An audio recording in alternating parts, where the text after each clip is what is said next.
Yeah, Wait, but when we start the podcast, I should start like this, and then I just turn around. Whose fucking feet were those in that photo? showing off your guns, are you? Well, it's been cold, so it's got to be something like. That was the most Hispanic thing you could have said on the episode today, and I love it. Honestly, I could just shut the fuck up and hear you talk the entire episode. This is Andrew of Deaf Andrews, and you're watching Unshut. Welcome to Unshut, a place where if at any point you feel like you need to shut the fuck up, don't. Hey, what's up? Can you hear me? Yes, how are you doing? I'm good. How are you doing? Doing good. Just waiting on everyone else to join. Yeah, sorry, I joined a little early because I just wanted to make sure my mic and everything was set up nicely. No, you're totally good. I was like, man, I think someone already joined and I haven't even checked my angles to see if I'm going to look like shit today or not. You look great. You look great. Thanks. How's your day been so far? I just got off work, so I came home, and now we're here. Now we're better. Better now. It's like the same old story for every creative out there, right? They have to still work in order to make the shit work, right? Yeah, man. I'm waiting for the, when I can just quit the day job, but for now that's not in the cards, so. Not yet, not yet. Not yet. That's right. That's right. Hey, Braedon, how are you? What's up? How you doing? Good, man. I'm doing good. I like the sweater, dude. It's nice. Thank you. Yeah, it's cold down here, so got to stay warm. Still 30 degrees outside, snow everywhere. We got like 8 inches the past couple of days. Hasn't happened in like 12 years. Yeah, yeah. My parents were sending me pictures of that. That's crazy. Yeah. So, Braedon, where are you located at? So right now I'm down, I'm on the coast in North Carolina, Morehead City, Atlantic Beach area. So we actually this time around got hit harder than like the Charlotte area did, which is pretty surprising. Well, I'm in Austin, Texas, and we just got a little bit of snow. Everyone fucking panicked, and I'm like, it's nothing. We're not used to it down here. I mean, the last time it snowed like this in this area, it had to be at least 10 years ago for as long as I can remember. I mean, we'll get like little flurries every year, but it'll never stick. And so far it's been like 24, 28 hours and it's still just packed. By the way, thanks for joining. Whoever just joined, I couldn't really see. It's always so funny because whenever I'm like in the middle of a conversation with someone, it's like I try to like give them the look and then not look so they don't feel awkward. Yeah. The way Nick just like swung across the screen in his spinny chair was really funny. Do I look like some executive right now? Looks like Dr. Evil. Yeah. Wait, Yeah, when we but, start the podcast, I should start like this, and then I just turn around. Exactly, for like the great reveal, right? Yeah. I don't remember who it was. I think I was recording with a band from like England or something. It was a while back, and I remember just starting to laugh as soon as like everyone's Zooms came on right at the same fucking second. And I was laughing because it's like going on a date and seeing what everyone's going to look like for the first time, you know? Yeah. That's right. It's a big surprise. Big reveal for sure. And we're still waiting on one more, right? Yeah, Yep, Mike, we got Mike. guitarist. He's coming. He's actually sick today. He sent us a picture of a thermometer. He has a fever of 102 right now. So he's but he's gonna troop it out and he's gonna come, I think he said. So Damn, so if this is the last time we all ever get to talk to him, I feel special as fuck. yeah, right. He said he was going for a world record, so we'll see how that works out. 102 is crazy though. That's I'm Yeah, like, that's- wow. Yeah, that sounds close to death right now. So we'll see how he looks or if he can talk. I don't think a 102 fever would be enough to take him down. No, you don't think so? You think he can troop it out for sure? He is a tough son of a bitch.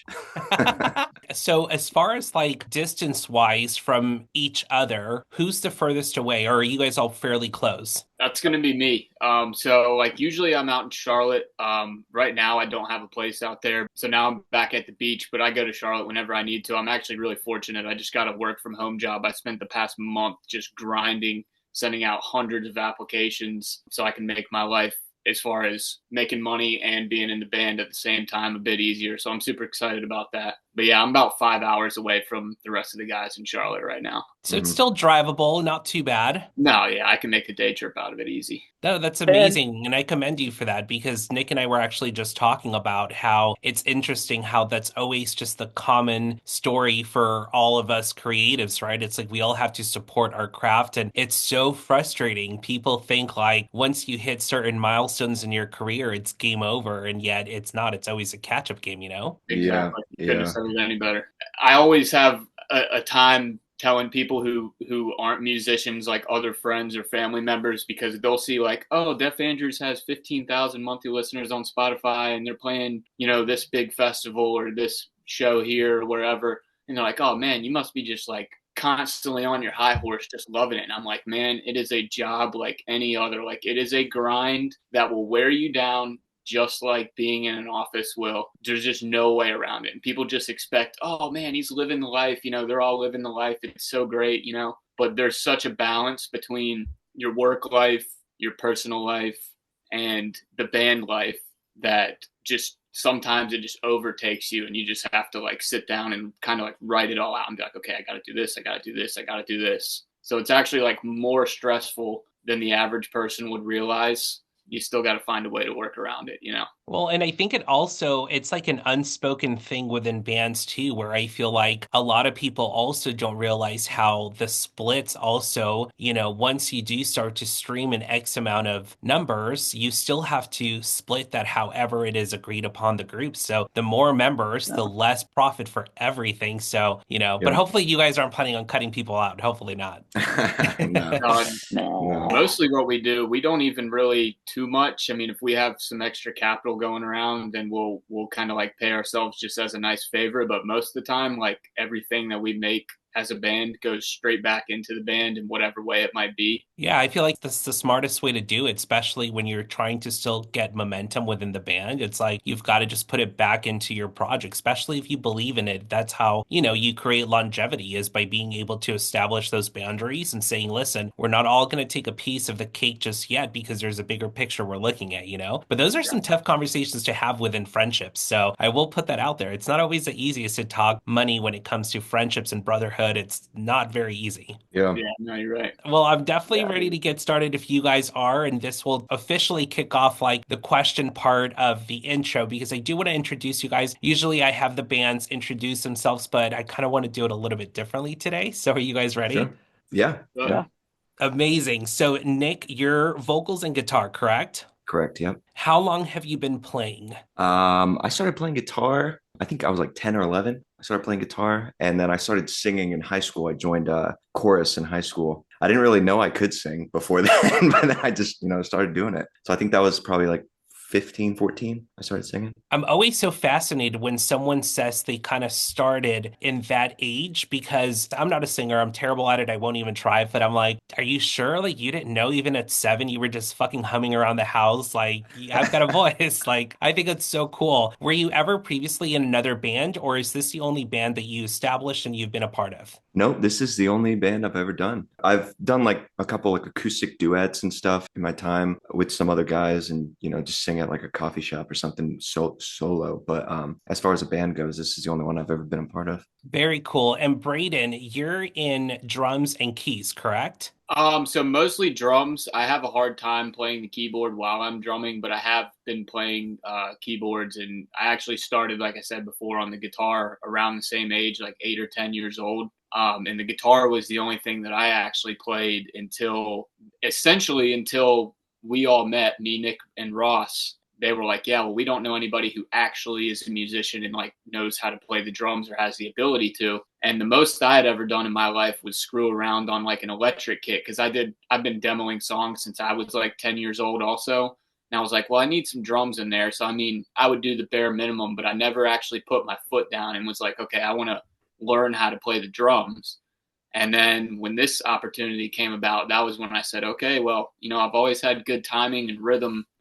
I need to figure it out. So really, I've only been seriously playing the drums 7 or 8 years. So like, I'm still in the grand scheme of things, like very rudimentary and a rhythm-based drummer. I don't do too much like fancy stuff or have the craziest chops in the world, but my gift is knowing what a song should sound like. So that's why I'm able to make it work. Yeah. Well, I mean, it's something I know for me personally. Like, again, I'm not a musician in any way. The only background I have is choreography, but I do know that that is one of my greatest talents is I have a really good ear. I also know how to pick up on good structured music, which is why from the very beginning, when I started the show, I wanted to make sure that the show was only invite only, because I've had some artists that do pitch the show and they want to come on. And I do love that. Sometimes I do listen to their music and I love it, but I never wanted to have musical artists on just to have someone on the show because I'm like, I can't fake it if I think your music's ass, you know? So Yeah. I do love that you have an ear for it. I wanted to ask you real quick though, Braedon, just out of curiosity, how often do people read your name so quickly and they don't realize that the E is not an N and you get called Brandon? 90+% of the time. That's why he's laughing right now. My Most of dad the still time, calls him Brandon, and my dad yeah, has known him for like yeah. 10 years now. Most of the time, I am so accustomed to it that if I don't care, I just won't even correct you on it. I'll roll with Brand. Like if we're at a show and some guy's like Brandon, whatever this or this, I'll be like, yeah, yeah, and I'll just roll along with it. I don't even want to try to correct it anymore. So thank you for getting it right, by the way. That means a lot. Okay, I'm not gonna lie. I don't usually get so nervous when I do interviews, but I was so nervous to fuck up your name for however many days it's been that we've had this planned, you guys. I've been stressing the fuck out about it. And even till last night, I was second guessing. I'm like, that had to have been a typo. I'm like, that's a typo. And then I go to Instagram and I'm like, let me see what I can look. I'm like, okay, I don't think it's a typo. So I've been nervous as shit to get it Yeah. right. So No, I appreciate it. Most of the time, it's with an A and a Y. That's how most people do Braedon. I don't know what my parents were thinking. I think they went into the book of names, the Canadian book of names, and they were like, well, let's make this really unique. You know, let's find something that nobody has ever spelled it like this before. And that's why they rolled with it. So I've been dealing with the Brandon problem my whole life. I'm so used to it now. I even have close friends actually that as a joke will call me Brandon just because they can't get it right and they never have. So amazing. Well, I'm glad I didn't fuck it up today. I'm already off to a good start. Andrew, you're on guitar, correct? Yeah, rhythm guitar mostly, some backing vocals. That's my role on Deaf Andrews. Yep. And aside from photography, because we are going to talk about your photography skills a little bit later, are there any Sure. other creative talents that you can share? What other creative talents would you say you have? Definitely not sports. We might have talked about that, but make no mistake, I was not talented with them. You're good at rock climbing. yeah, he likes rocks and mountains and stuff. Big outdoorsman. So I do like yeah, climbing and mountaineering and things of that nature. But creatively, music's kind of always been number one. I don't really play, or at least until joining Deaf Andrews, didn't play one instrument more than another, and was always just kind of like generalized, sort of this jack of all trades, master of none approach to music. And so like dabbling a little bit in production and a little bit on piano, a little bit on drums, a little bit on guitar, which has served me well because I think it's made Braedon and I in our approach to music, and that we both are like to kind of almost produce or arrange things like song arrangement or hear what a song can be. But yeah, outside of music and photography, that's really it. A little bit of video stuff, but Showing off your guns, are you?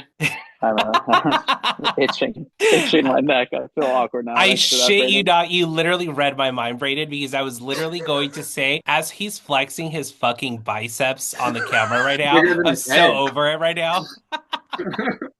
Yeah, I'm not athletic. I don't do any sports. No, Oh I'm man. literally thinking like what I gathered from these intros is that everyone's extremely talented and you're all athletic, talented, good looking. And I'm like sitting here as a retired choreographer with a fucking head on in front of a mic. I'm like, yay me. I'm not gonna flex my bicep because I don't fucking have one. So Kingsley well, makes us all feel small around his I, he's I can promise you, each and every member of this band has plenty of flaws. So we, That's amazing. true. Well, now that I've introduced you guys, I'm going to do a little bit of what I like to call gentle social media deep dives to get to know you guys a little bit better. And what I always like to tell everyone, which I don't do them on every episode, but sometimes I do, it's the best way to kind of get to know your personality a little bit. The questions will make sense, sometimes they won't, but just fucking rock with it. Don't make me look stupid, okay? Got you. We'll try. Exactly. So, Nick, we're going to start off with you real quick. There's a picture of you on Instagram where you're indoor surfing. First of all, is that picture real? It is real. That's in this big ass mall in New Jersey. My buddy Justin Malt, he's a good friend of mine from college. I went and visited him last year, and he actually works there. He's like a surf instructor slash lifeguard at this indoor wave pool, and it's the coolest thing, man. You just go out there, and it's just endless waves that you can just surf whenever. It's a really cool time. That was fun. Well, I couldn't have segued into that question any better as Andrew was talking about, his athletic biceps, or as we all were talking about his athletic biceps. But I saw that picture and then I immediately also came across another picture where you were a child in like a baseball outfit or something. Do you know what picture I'm talking about? Yeah, yeah, And so yeah. that prompted me to ask you, were you very athletic growing up? I wouldn't say very athletic, but I did play a lot of sports growing up. My dad and me, we kind of bonded over that. I played a lot of baseball, played a lot of soccer. I stopped like after high school. I didn't like pursue it much after that, but I definitely liked it when I was younger. It was fun. Very cool. Well, we already know Andrew's fucking Superman who rock climbs and shit. But Braedon, did you play any sports growing up? Yeah, so I mostly baseball was my focus. I played that my whole life. Golf as well. So really baseball and golf were the two. Baseball I took all the way through high school and varsity, and I actually got D2 offers to play baseball after high school. But unfortunately, my parents had cultured me into an East Carolina University Pirate, and that was the only place that I wanted to go. So I told myself, if I'm not playing baseball there, and if you don't know, they're a top 10 baseball team in the country every single year. So I had no shot. But that was why my baseball career kind of ended, which I'm thankful for. I mean, I liked it. I was good at it, but I never really had those dreams or that focus throughout my life of being like, okay, I want to be a baseball player. Even when I was playing baseball at my highest level, it was always playing the guitar or being a musician and writing songs. That was always where my focus fell. So I'm glad that it did work out that way. Yeah. Very cool. Well, I'm always fascinated by, musicians who also have athletic backgrounds because I do think, and we're not going to deep dive into this too much, but I will say this, the discipline as an athlete, when it translates into the pressure and, the commitment that goes into pursuing something like music, they really do correlate with one another. And I find that so fascinating. So that's really cool. Nick, in a post you captioned, trying to play simple chords in rhythm while the rest of the band absolutely rips face. Do you know what post I'm talking about? Yep, yep. If you could pick a song in your catalog to leave the stage, completely disconnect, and enjoy as part of the audience, which one are you choosing? Ooh, is someone else going to sing? We're going to pretend that I'm going to step in and sing for you. Okay, okay. Well, there's a couple songs that I don't even play guitar in. We have three guitars in our band, so I only play really as needed, and I'm the worst out of the three guitar players here. But probably either Yellow Sandals or Calm Collected, both songs I don't play guitar in. So I'd like to sit that one out and just kind of vibe out.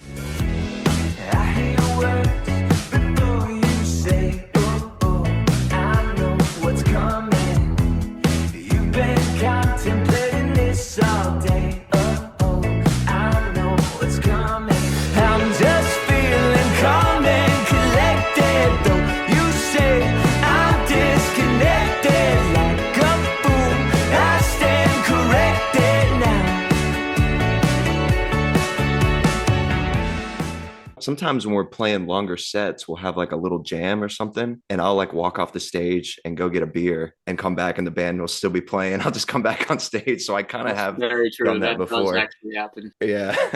It's hilarious that you mentioned Yellow Sandals because we're actually going to highlight that song at the end of the episode. So awesome. I love when that happens. I love when the alignment is just there. And I always say this on almost every episode, me and the artist do not prep for interviews. So I love that. You posted a picture with your tongue out and a peace sign, and you captioned it, "Mood all summer." Do you know what picture I'm talking about? Yeah, I have. In honor of that picture, Nick, can you show us what your mood is all winter? Ooh, well, it's been cold, so it's got to be something like shivering, maybe. It's a cold winter this time, so. I also saw something about a farmer's tan, and it prompted me to ask you, in the shortest sentence that you could think of, if you wrote a song about how you got this farmer's tan, what would the song be about? Cutting grass. Perfect. I love it. Are you Hispanic by any chance? I'm actually Portuguese. My mom is Portuguese, so. Amazing. Well, that was the most Hispanic thing you could have said on the episode today, and I love it. Amazing. Braedon, jumping over to you real quick before we jump over to Andrew. You captioned a photo pre-show pizza digestion strategy. And I don't know if I used that word correctly. English is not my first language, so I apologize if I fuck anything up. Do you have a pre-show ritual, either solo or as a group? If we have a big show, we'll usually, well, not me included, but I'll act like I do. We'll all get a little nerves. Like, for example, when we played on New Year's, like we'll all kind of huddle up and like do like a fists in thing, like you're about to take the court for tip off in basketball or something, defenders, and then go hit the stage. I love Other it. than that, we're for the most part pretty relaxed. I tend to try not to eat before a show. I think that's actually why I posted that. When I eat right before I have to do something important, I'll get extremely like tired and like groggy a little bit. So I try to not eat before a show, and I think that's why I posted that. It's because I accidentally had a couple of slices of pizza or something, so I was just kind of laying there flattened out.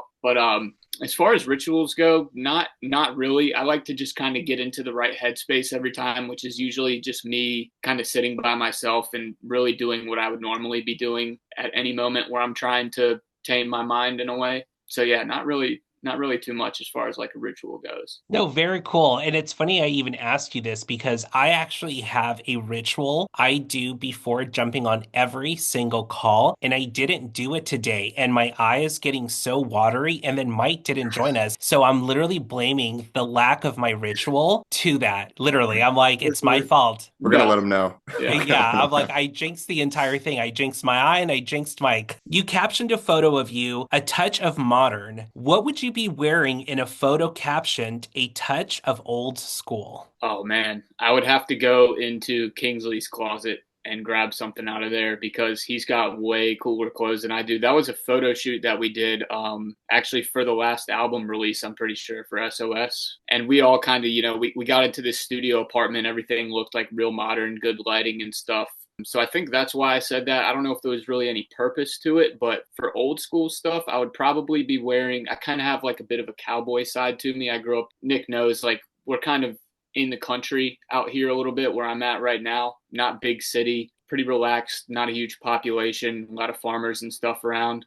So I have a countryside to me that I don't show too often simply to keep the image of the band, honestly. But I enjoy, I'd probably put on a cowboy hat, a nice button up, some jeans, Bolo tie. Belt with a nice big buckle on it, and some boots as well. Now that would be old school for me. Hell yeah, I love that's where that. my heart truly lies. I say this often to other people, and I say it to myself. In my ideal world, I would be living in like the late 1800s, when we were still traveling across America, early 1800s, people settling all the way across the West. There's no technology. You're living off the land. To me, like that's actually where I want to get to in life. That's why I'm doing this, is so I can go buy a house out in Montana that's 200 miles from the nearest electricity source and live off the land out there. Believe it or not, that's actually what I genuinely want. So that's awesome. Huge old school side to me that I don't know if I was born in the wrong time period or what it is, but. Well, now I'm glad I asked you that question because I can totally see that. And I do think that there is a very like old soul type of energy about you. And it's funny because my next question to you was, and I get chills because I love when things like this happen on episodes. And the reason I say that is because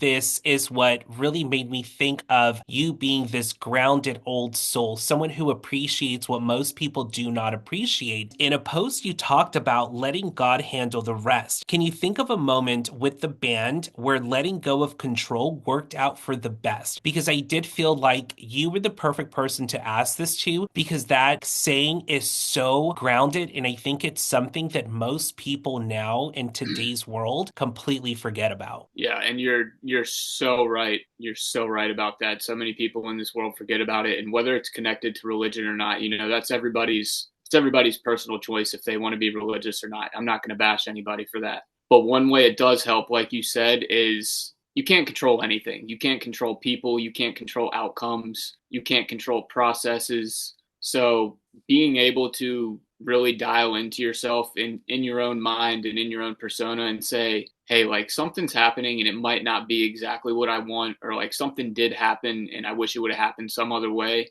Being able to sit back and say, you know what, it's out of your control. Like whether you believe in God or not, there's a plan, there's a path, there's a script that you're going to follow. And all you have to do is relinquish that control, keep being who you are at your core, and let things play out how they do. Don't change yourself.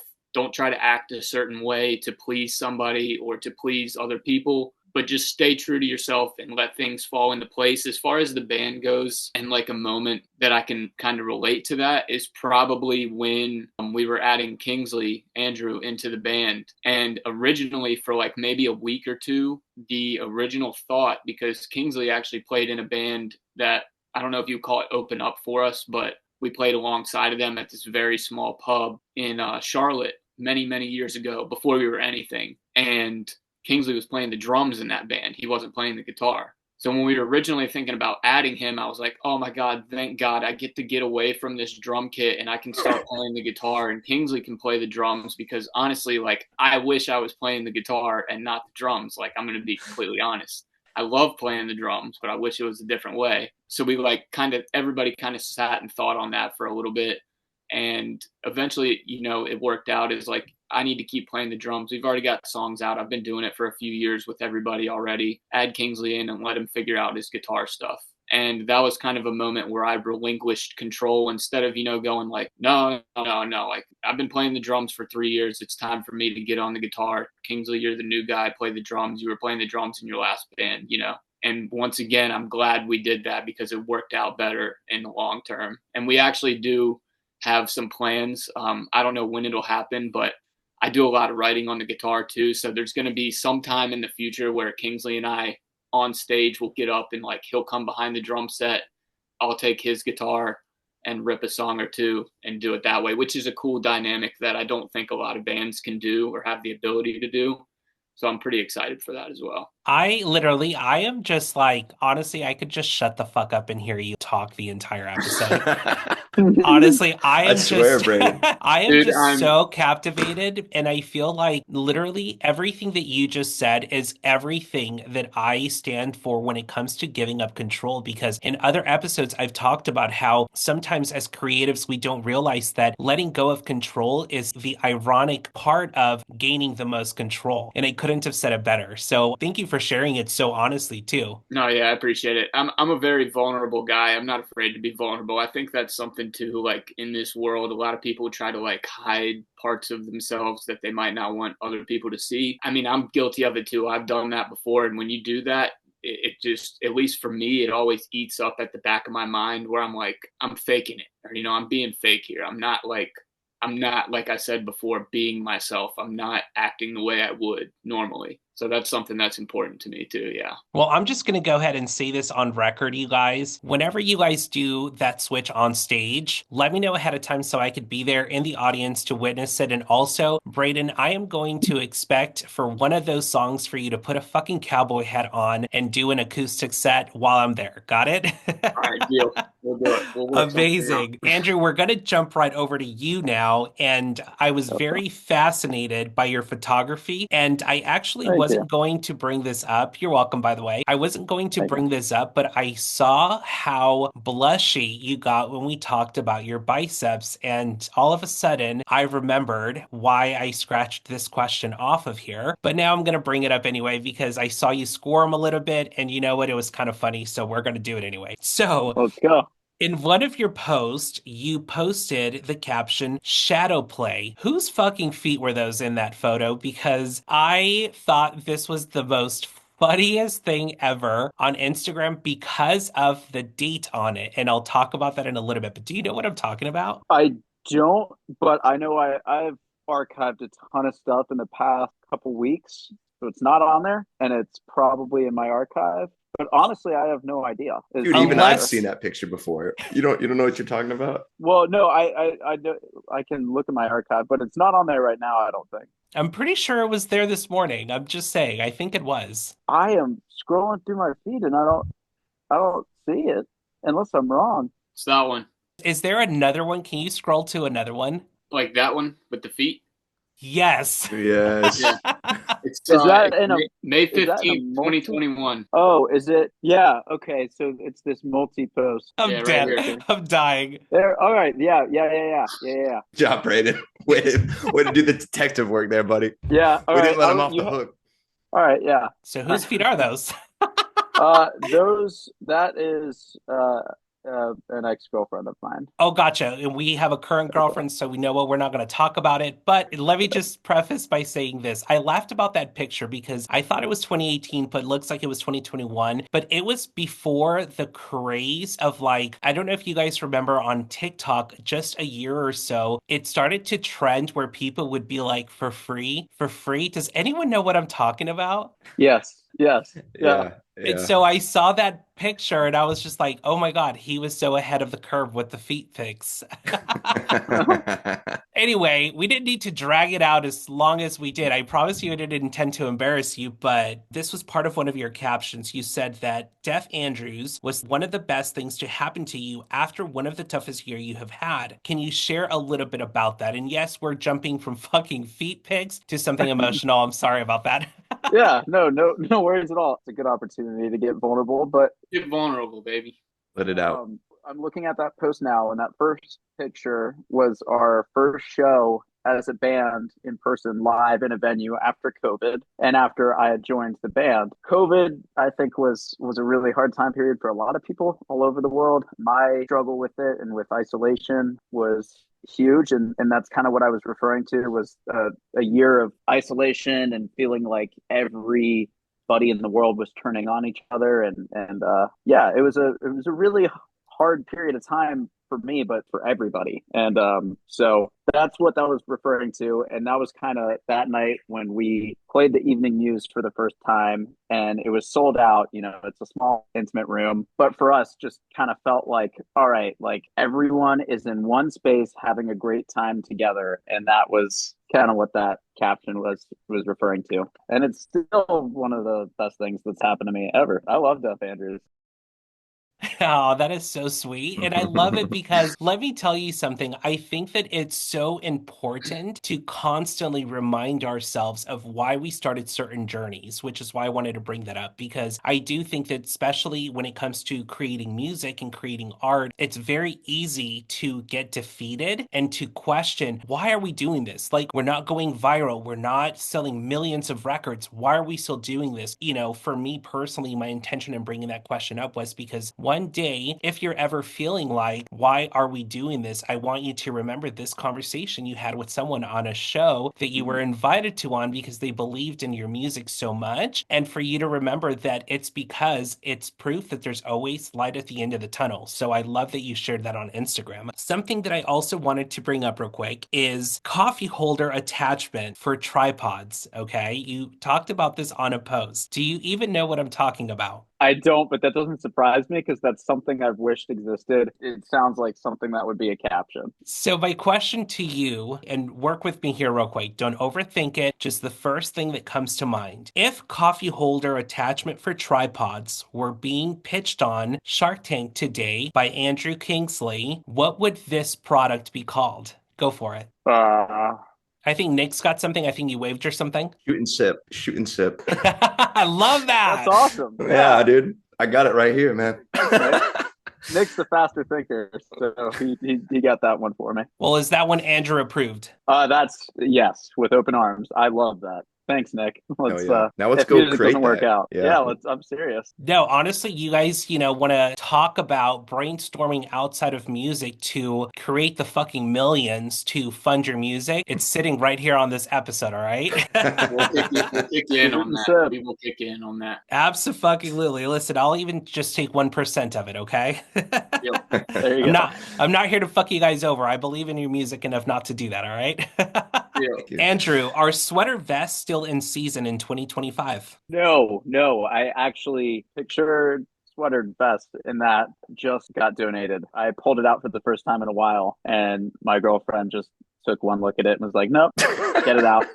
So that's now been it's been donated. That's gone. Amazing. Well, thank you guys so much for letting me do a little bit of a social media deep dive with you guys. I definitely want to obviously talk about music because I love what you guys are doing. And it's funny that Nick, earlier today, you mentioned one of the songs. Do you know which one I'm talking about? Yeah, Yellow Sandals. Yeah. Okay, I was curious to know if you remembered because I'm like, I want to see how connected we are here, Oh yeah. It's one of my favorite songs off of that album, and I loved it it so much. Something I wanted to do to highlight that song on this episode is I pulled a few lines from that song, and I'm going to ask you guys something about it. It's going to be random. It probably has nothing to do with the actual song, but it's just how we're going to honor my favorite song on that album. Are you guys ready? Yeah, absolutely. Follow after one and all, not so special after all. Check mirror, mirror on the wall. Another night I won't recall. Magic wands and devil's juice, they fill the room and set the mood. It's all a ruse, so what's the use? Another thing I can't refuse.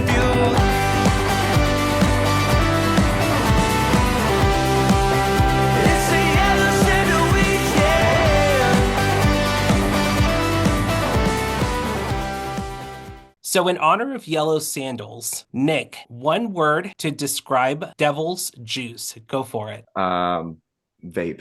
Yeah, vape juice. Because it's smoky, right? Yeah, yeah. Beautiful. Like And that. you know what? I will also say this, you guys. Part of why I pulled these out for inspiration is because I literally saw like an entire marketing campaign with you guys. I can see you guys having your own fucking devil juice boxes. You know, it's like dark, but there's something so beautiful and positive to the branding. Anyway, whatever. My mind just works in crazy ways, okay? The Put next the one I devil's have. juice in the sip and shoot. Yes, exactly. Yeah, That's there what you I'm go. saying. There you go. Damn, you're welcome, you guys. I fucking love it. Pretty great. I got no. That's amazing. Braedon, mirror, mirror on the wall, who's the baddest bitch in the band? Oh, Mike would be mad if I didn't say Mike. I'm gonna go with Mike. He lives that persona well. He's the guy who eats the attention. He really enjoys like the show, the after show, the pre-show, the talking to everybody, like probably a lot more than any of us do, especially me. I'm not afraid to say it. When we're done playing a show most of the time, I hit the road. I don't know why or what it is, but like I feel like, all right, my work day here is done. Even though it's really not, I could stick around and do more, but then I'll dip out. But Mike's the baddest bitch in the band, definitely. He's Hell definitely yeah. the biggest extrovert in the band, is Mike, Yeah, for by sure. far. Well, I mean, I wouldn't know. He's not here today. I know, Just not kidding, today. Mike. Amazing. Andrew, in honor of magic wands, can you give us your best? This is Andrew of Deaf Andrews, and you're watching Unshut, and pretend to draw whatever it is that you want to do with a magic wand. Do you know what I'm talking about by any chance? Yeah, the Disney Channel thing. Fuck yeah. Okay. Amazing. This is Andrew of Deaf Andrews, and you're watching Unshut. That was good. That was good. Dude, hell yes. Amazing. Dang, I love it. So far, you've all passed the vibe check. I'm so excited. In honor of the song title, Take You There, and I'll let anyone grab this one, whoever wants to take it, but where are you taking us in 2025 with your music? What can you hint or tease to listeners Ooh, about what's happening in 2025? I love that. I could go first quickly on this. Something that, and I'm sure you've at least listened to the SOS album, so you know the vibe of that. Most of the songs that we've released to this point are very, in a way, uplifting and kind of not in a negative way, but they're just like kind of borderline what you'd expect good production songs to sound like, rather. But with these next four that we have coming out, I think because we've had time to grow as a band and kind of get through some stages that everybody, I think, goes through, we've really kind of leaned more into some deeper emotional meanings and connections with a couple of these songs, at least. Definitely one that's called Small Talk is by far the most emotionally intimate that we've gotten, where it's probably not going to be a song that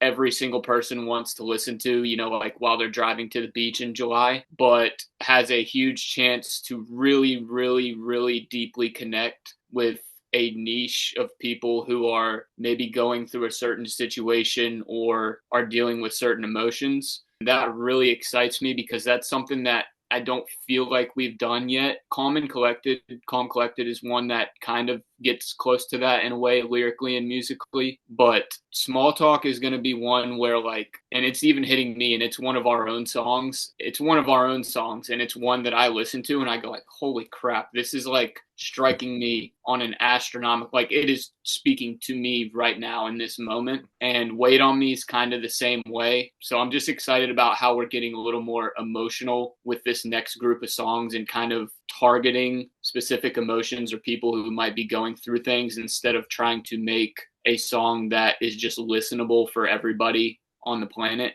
So that's one of the things for me that excites me about them. I cannot wait. I am so excited. And you know what's so funny? After a good beach day, everyone wants to wind down. So that's what they're going to be playing after their swim. So I hope that happens. I love it. A good point. What about you, Nick? What would you say is something that you can hint at where the music's going? I know we just talked about new topics, a little bit of a darker side to the sound. What would you say is to be expected in 2025 for your music? Yeah, I think Braedon hit it right on the head. It's a 4-song EP that we're going to be releasing very soon. I think around like March or April. We're still kind of setting the date right now. But yeah, a lot more emotion, vulnerability, just some deeper topics, I think.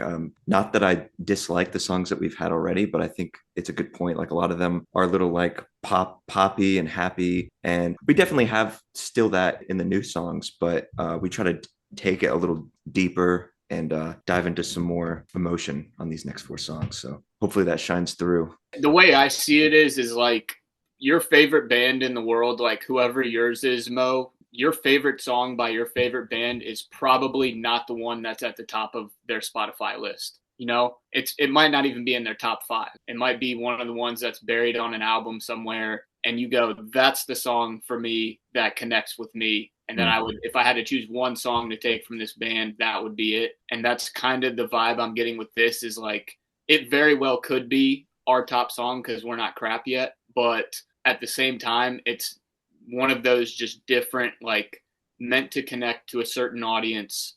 And that certain audience that does connect with it is going to absolutely just love it and want to, and just emotionally be able to connect to it. Literally, and I'm telling you, I don't know, feel like maybe in a past life, Braedon, you and I met and have talked music before because it's so crazy how, you know, aside from the major premises of the show, something that I did that was a little bit differently, I do believe that it's something that I guess one of the secret sauces of many that I have on the show that allowed it to kind of take off in a way I was not expecting it to is my mind went to something you said when I would have guests on, specifically artists that were a little bit bigger, they were Grammy nominated, etc. I made sure that on those episodes with me, I highlighted songs that weren't in their top 5 catalog. And it was for that reason, because there's always a song that's more personal to an artist versus their big hit. And that's something, even on the episode I'm airing on Monday, that was something that I talked with the label and their management. I'm like, hey, you know, can you tell me what song they like that's not necessarily the most popular one so I can highlight it on the episode? So it's just crazy that you went there. I'm literally covered in goosebumps. I'm like geeking the fuck out. Dude, I feel like I've lived through, like you talked about me being an old soul. I feel like this is not my first body that I've been in, and I truly mean that. Like, I really do. So who knows? Maybe in a past life I was part of this band and I was just in the background playing the tambourine or some shit, you know? You need a good tambourine. It's hard to do. Playing a tambourine is extremely hard. You would expect anybody who has rhythm or play the drums to be able to play a tambourine or a shaker. It is tough. It is a whole different instrument. 1000%. We used to be called the Deaf Moes before this. Yeah. No. I love it. I love it. Andrew, are you excited for what's to happen? I know everyone already kind of pitched in a little bit, but in regards to music, what are you looking forward to the most? I'm really looking forward to the new release. We obviously brought that up and kind of broke the air on that. There's a 4-song EP coming. I feel like what's kind of new about this is that there was like a feeling, a thought, a memory, or an experience that really intentionally we wanted to come through, and it does. And to the point where I've been listening to the new unreleased music in my own time, just kind of going to that place. And so it's been really satisfying that I'm like, okay, wow, this brings upon the feelings that we kind of wanted it to. So I'm really excited for the new release. That's probably what's big on my excitement radar right now. You guys got me so excited too. I'm like, now I can't wait to listen to it, and I can't wait for you guys to actually set a date and announce it. I'm so looking forward to it. I know that you guys recently played a New Year's Eve show, if I'm not mistaken, right? Yes. We played with another Charlotte band here called Modern Alibi. They're really talented as well. What about show-wise? What can we expect in 2025 in regards to shows? We're about to go on a spring tour here, like through March and April. We're hitting a lot of our favorite spots here in the Southeast, and we're looking not completely confirmed yet, but we're looking to get a New York City date, a Boston date, and we're also going towards the Midwest, I think, trying to go out to Cincinnati and Indianapolis as well. So those last two are going to be totally new markets for us. We've never been out there before, so we're excited for that. Festivals as well. We last year was really our first year like diving into the festival scene, and two of them really stick to mind. We had this opportunity. It's called the Lantern Festival. Another band hit us up. What was his name again? Remind me. It's Fred from Late Night Special. Fred from Late Night Special. Yeah, it's his kind of thing that they do. They have like, they go around the United States and have 10, 15,000 people come out to these festivals, and the whole point of it is you release a lantern into the sky. Like everybody does it, so the whole sky is lit up with like literally 10,000 plus lanterns. And it was beautiful thing in the world. And last year we also played the inaugural Love and Life Music Festival in Charlotte, which was a huge deal for us. We played with some big names, not on the same stage, but Post Malone, Noah Kahan, Stevie Nicks was there playing Fleetwood Mac stuff. So that was a huge thing for us. We're going to try to get back on Love and Life again. I think they liked us, and we applied again for this upcoming year. And Floyd Fest too. When's Floyd Fest? June? Or it's the end of July. Floyd Fest, July, yeah. Which I believe is in Virginia. I think Mount Joy is headlining that. Yeah, so we're gonna spend the spring doing kind of our own thing, trying to get our own little headlining run up and down the north and a little bit out west, southeast, and then kind of dial it back for some festival stuff and maybe some more writing towards the late summer and see how that goes. No. Exciting. Well, if you guys don't get that festival, you give me those emails and I'll fucking harass them myself. Yeah. I'll start a petition myself. We'll try to come out to Austin city limits, maybe. Yes, that would be so Put in amazing. a good word for us. Absolutely. I'll definitely see what strings I can pull for you guys. And definitely, if you guys do make your way to Austin, Texas, let me know. And also keep me posted on Boston, because I am obsessed with Boston. It's one of my favorite cities ever. So if you guys do end up, getting a date on the books with that, keep me posted as well. So sure. Super excited to everything that you guys have going on. I wish you guys the best. And lastly, whoever wants to take out the closeout, tell everyone where to find your music. We'll go from there. Sure. You can find Def Andrews music on any streaming platform: Spotify, Apple Music, Amazon, all that. Yeah, that's Def Andrews, DEAF. Not Deaf Mo's or not Blind Andrews. Yeah. Not deaf like Deaf Andrews, but Def Andrews. Not like Def Leopard with an A in there. So DEAF. Yeah. Amazing. Thank you guys so much for your time. And please let Mike know. I hope he feels better. Let Ross know that hopefully we ever do a part 2, everyone can be present. So amazing. Yeah. Thank you guys so much. Thanks, Mo. Thank you. Got It it. was a pleasure, man. Yeah. Take care. Of course. Take care, you guys. Bye. Hey, if you've made it this far, don't forget to follow the socials on the screen or in the description below. And don't forget to subscribe to this channel. See you next week.